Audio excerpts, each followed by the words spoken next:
Merci de nous préférer sur Bénin Business 24. Bienvenue à tous, le sommaire. Ils sont d'une importance capitale pour préparer l'année scolaire à venir. Ce sont les cours de vacances qui ont eu lieu un mois durant. À l'heure du bilan, que retenir pour apprenants et enseignants? Et comment placer l'efficacité économique au service de l'intérêt général? C'est le but visé par l'entrepreneuriat social, un concept qui veut résoudre les problèmes sociaux auxquels les communautés sont confrontées.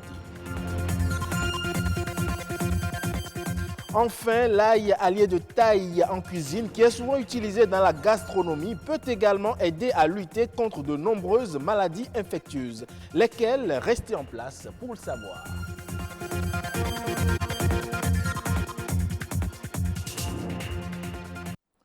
Eh bien, vous le savez, les vacances, ce n'est pas seulement le repos et les distractions. Pour permettre aux apprenants de préparer la prochaine rentrée, il y a entre autres activités les cours de vacances. Démarrés depuis plus de 3 semaines, ces cours de mise à niveau constituent des moments propices pour se projeter sur les champs de formation auxquels les apprenants feront face au cours de la rentrée scolaire suivante. À quelques jours donc de la fin de ces cours de vacances, quel bilan peut-on déjà faire du niveau des apprenants? Eh bien, Rodrigue Gondoumain et Daniel Josué Sousa sont allés dans quelques écoles pour mieux en savoir. C'est presque la fin des cours de vacances. Dans la plupart des écoles et collèges, l'heure est aux évaluations sommatives. Ici, dans cette classe de 6e, ces nouveaux collégiens ont été imprégnés des connaissances qui leur seront enseignées au cours de la prochaine année académique. Après près d'un mois de mise à niveau, suivi des évaluations, ils semblent bien aguerris. Ça se passe très bien et les compositions, c'est génial. J'ai eu 18 en anglais, 16 en PCT, j'ai eu 9 en français. Pour maths, j'ai eu 15. Aujourd'hui, j'ai eu 20 en anglais, 20 en français et 10 en mathématiques.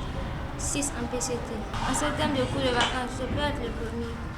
Le constat est le même dans les collèges d'enseignement général qui dispensent les cours de vacances. L'heure est aux évaluations finales. En réalité, ce n'est pas de grandes évaluations qu'on leur demande. On leur pose des questions sur l'enseignement qui a été donné. Est-ce que ça a été compris? Est-ce que ça a été repris? Donc, à travers la lecture de ces évaluations, on comprend aisément que les enfants se sont donnés à la maison et que les parents ont également suivi pour qu'ensemble nous puissions être satisfaits des résultats de ces cours de vacances. Les premières évaluations ont montré un certain laisser-aller au niveau des élèves. Et comme ils viennent fraîchement des vacances, si on peut s'exprimer ici, ils se sont un peu amusés. Mais la deuxième évaluation a commencé et là on constate qu'il y a un peu plus de sérieux et que les enfants sont un peu plus sérieux, ils ont pris un peu plus conscience pour aborder ces évaluations et les réussir. Une prise de conscience que confirment ces apprenants par un bilan plus ou moins positif. J'ai bien travaillé dans les évaluations. On a fait des interros en français, en SVT, en philo et en anglais. Au moins, j'ai eu des notes acceptables. Pour la rentrée scolaire 2020-2021, pour les matières que j'ai eu à faire pendant les cours de vacances, j'arrive à mieux comprendre, je peux mieux comprendre les cours pour le premier trimestre et bien travailler dans ces matières comme le français, la SVT, la philo et l'anglais. Donc pour ces cours de vacances, ça s'est bien passé. J'ai compris certains cours, surtout les cours d'SVT et de français, j'ai mieux compris. Je ne vais pas dire que je suis bien armée, mais j'ai eu des puces pour pouvoir commencer la rentrée prochaine, pour ne pas être une élève qui ne comprend rien à ce qu'ils vont faire dès le début de l'année. Au moins, je me suis déjà prêtée à certaines choses. Les voilà donc bien affûtés et armés pour affronter la rentrée scolaire 2020-2021. Et depuis quelques années maintenant, il se développe une nouvelle forme d'entrepreneuriat dans le monde. Il s'agit de l'entrepreneuriat social. Sa vision est de résoudre les problèmes sociaux auxquels les communautés sont confrontées. Que comprendre donc par entrepreneuriat social? Les explications ici au micro de Joseph Bonquet d'Otou. Le tableau, pour le lire, il y a 3 niveaux. Et ces 3 niveaux-là sont bien sûr dans ce que nous appelons l'écosystème, que ce soit les êtres, même l'entreprise qui a été créée. Pour ce premier cadran, il y a 2-3 têtes. C'est des têtes pensantes. L'être humain est en amont et en aval de toute chose. C'est le secteur primaire pour nous, ce niveau. Vous avez un autre monsieur ici qui est chargé de faire d'autres récupérations de débris végétaux. Il arrive à son niveau, lui, à transférer ça. Il y a un autre monsieur ici qui est au niveau du secteur secondaire. Et ce sont eux qui travaillent à partir de ces débris-là pour finalement avoir ces assiettes que vous avez. Voici les hélices d'un avion pour pouvoir transporter cette technologie, cette innovation dans le monde et dans l'espace. Ici, vous avez les végétaux, vous avez un bateau et vous avez l'élevage, les éléments de l'élevage. Voici des oiseaux. On peut véritablement transformer ces matières premières et en créer une activité. Il y a un point noir quelque part au niveau du 3e parent pour dire que entreprendre n'est pas si aisé, si facile.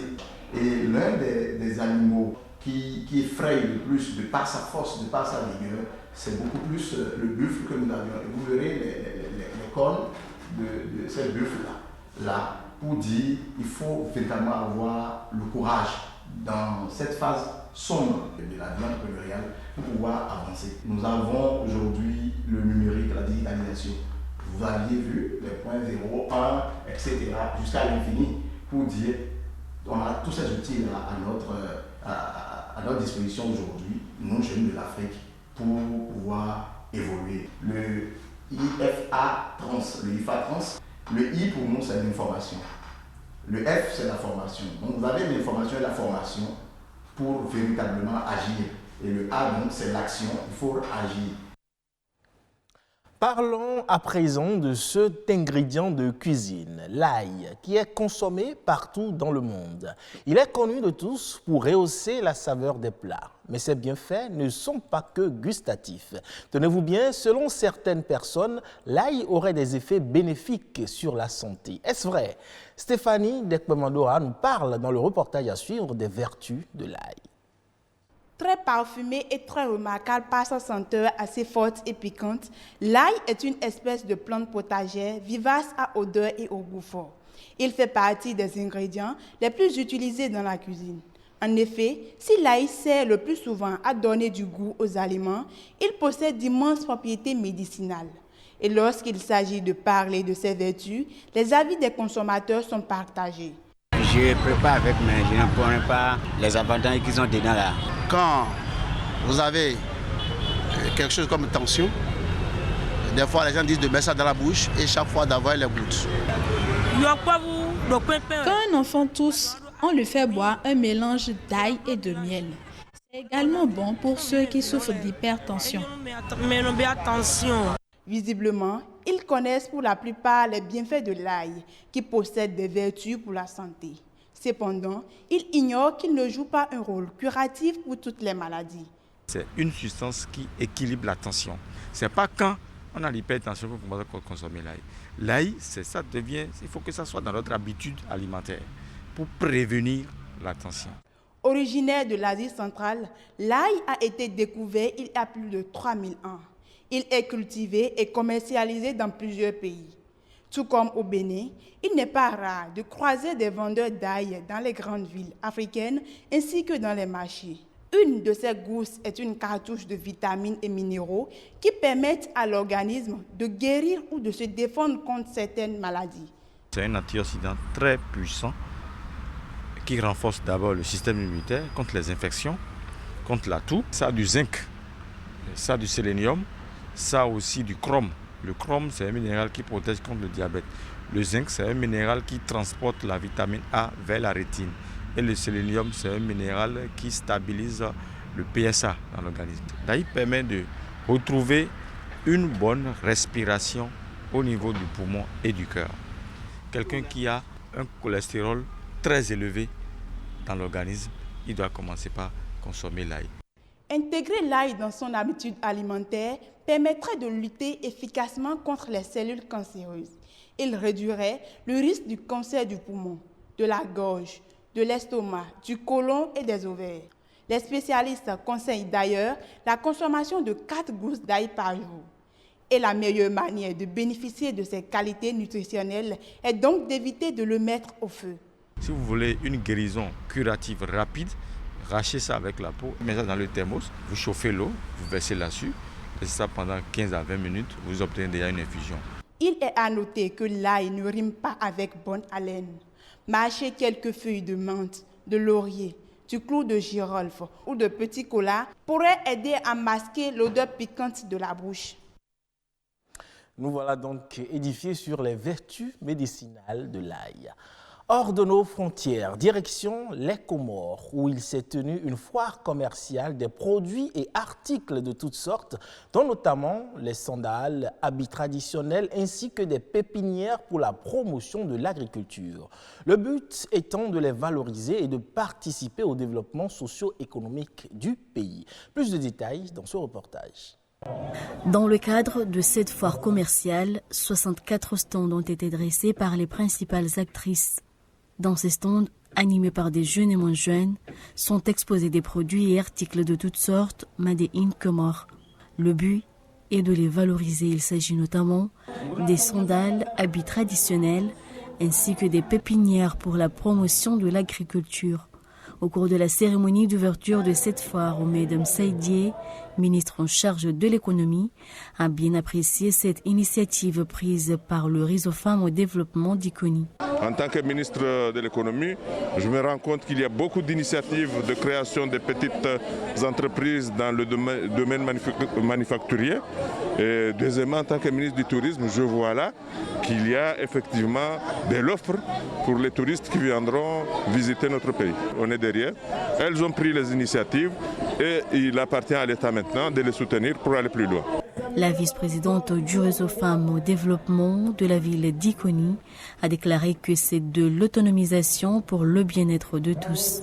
Nous sommes en train de faire une expérience de la vie qui, s'il plaît à Dieu, marquera positivement les générations présentes et futures de cette ville, et notamment aux objectifs contenus dans l'article 4 et qui sont entre autres de contribuer au bien-être social de la population comorienne, de favoriser la protection de l'environnement, de promouvoir le tourisme et le développement économique et bien d'autres objectifs que nous ne pouvons citer ici. Les participants à cette foire ont souligné qu'il est temps qu'ils se prennent en charge pour leur avenir. Je me sens libre de nous rejoindre, les jeunes comme nous, de venir travailler avec nous, ou bien on a pas mal de projets, on peut les réaliser ensemble pour que le Comore soit comme les autres pays africains. Notons que cette initiative demeure salutaire pour le développement socio-économique du pays. Et puis, une nouvelle brève pour clôturer ce journal. En 2020-2021, la récolte mondiale de maïs atteindra son niveau le plus élevé de l'histoire. Selon le Conseil international des céréales, la production devrait atteindre 1,16 milliard de tonnes au terme de la dite campagne. Ce volume record s'explique par l'amélioration des perspectives du côté des États-Unis, premier producteur mondial qui devrait ainsi récolter 384 millions de tonnes de maïs contre 380 millions de tonnes prévues antérieurement. Et c'est donc tout pour ce 12h45 que vous pouvez retrouver sur le site de l'ORTB, www.ortb.bj. Portez-vous bien et à très prochaine.